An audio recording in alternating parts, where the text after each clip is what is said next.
Ooh, what's good, Commanders fans? Just wanted to talk about the practice squad signing that we made, and also reacting to what Dan Quinn said about Marshon Lattimore and also Jaden Daniels.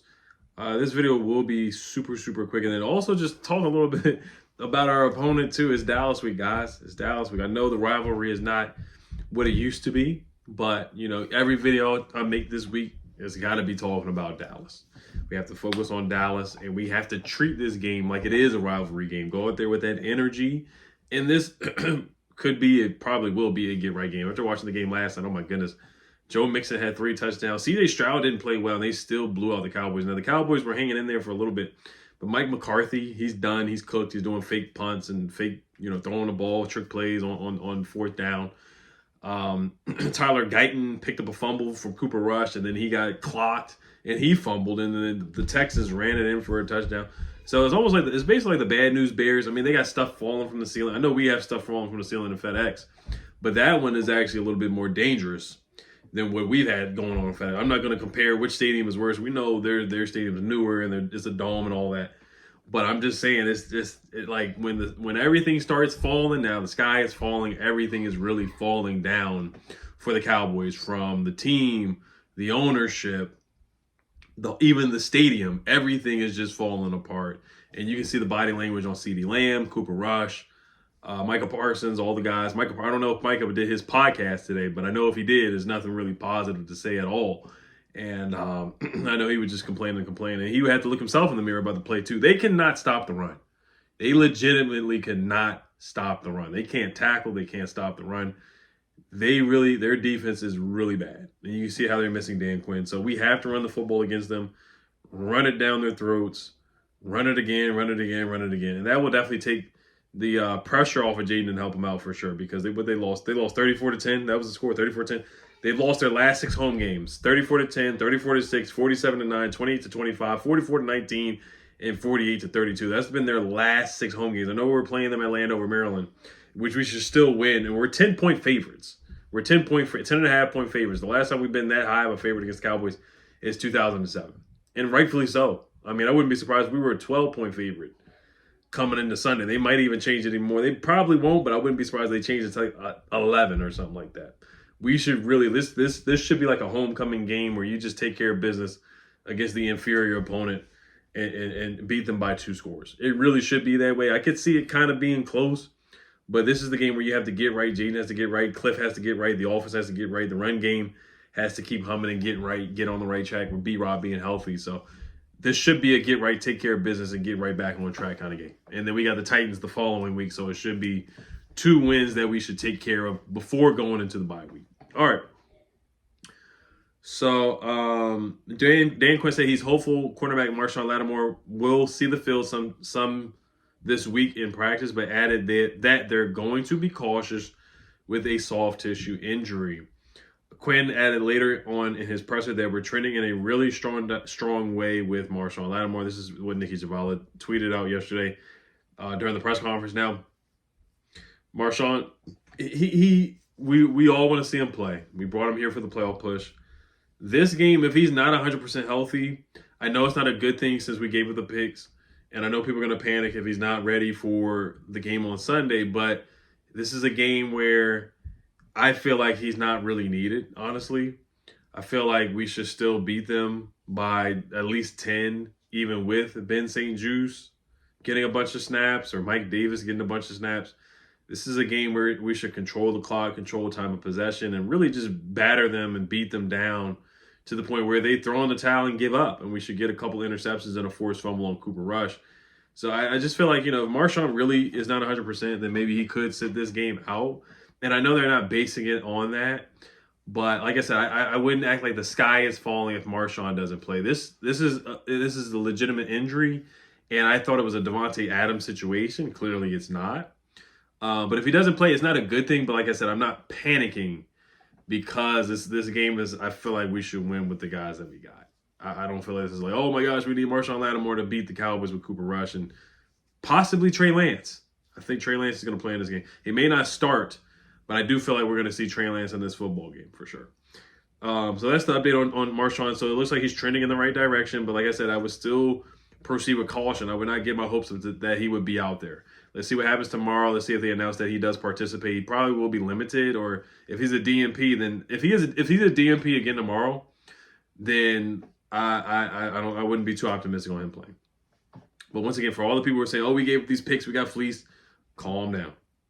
After this game, we still got the Titans, we still got the Eagles again, we still got the Falcons, we still have a playoff push and playoff games to play. So I would relax on Marshon. And then Dan Quinn says, quote, "I want to start off by saying clearly Jaden Daniels is not injured now." He also says that the team needed a little bit of a break after going 11 weeks straight. Says Washington is still a growing team, not even close to a finished product. He did talk about Jaden Daniels with practice. He said Quinn said he's hopeful that getting back into their regular schedule and having some full practices with extra reps will help the offense and Jaden Daniels reset. So Dan Quinn said he's not injured. He may not be injured, but he's definitely hurt. He's definitely hurt. He's definitely hampered. He's not 100%. You can clearly see it. The pass to Noah Brown in the dirt was awful, and the pass to Alameda where he missed was really bad too. I do think it's some of the rib injury. I really do. I think it has a lot to do with the ribs. You see him on the sideline wincing, they're rubbing his ribs, heating him up and whatnot. Even the broadcast on Amazon Prime said that something about him wincing every time he throws. So he's not 100%, man. And I don't know if they're trying to, say that or whatever, but we all know, we can all see that he's definitely not 100%. He's not playing the way he did before the rib injury. There's stats that show it. And the pass that he threw against the Browns, where he ran to the outside and threw the ball 40 yards down the field to Terry McLaurin, I don't think he's capable of doing that right now. He just doesn't look like he's capable of doing it. He barely threw. He threw the ball 5 times, 10 yards past the sticks. 10 yards past the line of scrimmage last on Thursday. He only threw the ball 10 times. And that's not like him. He's doing that way more. He's a downfield passer. Look at the Bengals game. I don't know if he's capable of making the passes that he did against the Bengals right now because of the ailment that he's going through right now. I really don't. So he's not 100%. We can all tell. We can all see it. The whole league sees it. He's not 100% at this point. He's just not. So hopefully he does. The 10 days rest will help him. He did go to the Wale concert on Friday night, Saturday night. He didn't lift his arms up. I did notice that he kept his arms down. He did put a cell phone up to record, and that may not mean anything to anything. I'm just saying as an observation from that. But I think he'll be fine for the game on Sunday because he's going to have 10 days of rest. All right, Michael Strachan, we did sign him to the practice squad. 6'5", big fella. I talked about him a couple weeks ago. We signed him the same day that we released Jamin Davis. 6'5", 225 pounds. Hometown is the Bahamas. He was 2018 and 2019 All-MEC first team. He ran a 4.5 40-yard dash. He had some really, really big seasons, man. There was one year where he had like double-digit touchdowns.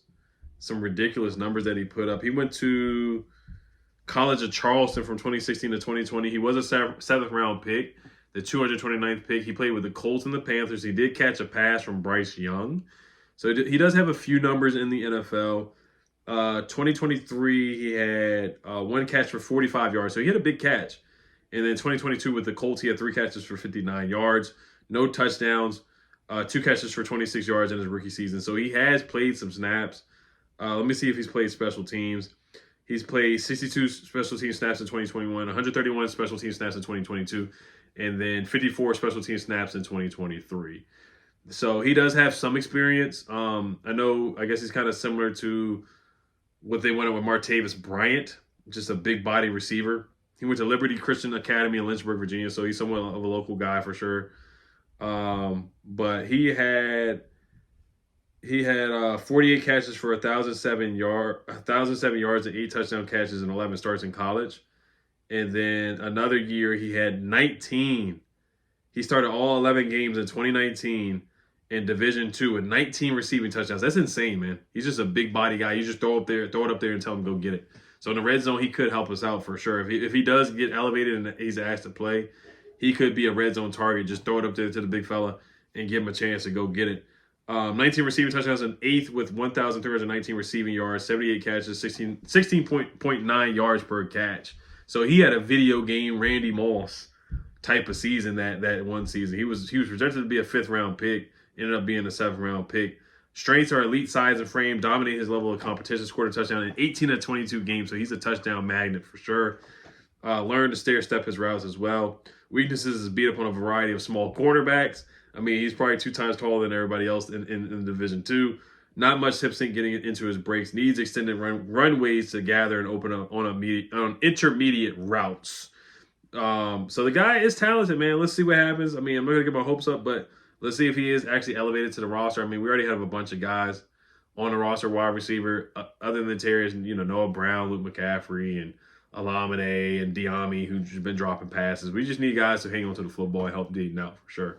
But that's the write-up on Michael Strachan, not Michael Strahan, but Michael Strachan. And let me see his athletic score. He had a 74 athletic score, which was 22nd out of all wide receivers in the combine in 2021. 65 total score and a 53 production score overall. So he's somewhat of an athlete. He's somewhat of an athlete. But as always, you guys let me know what you guys think. Health Commanders. Peace. And I will be on tonight with Commanders Kings.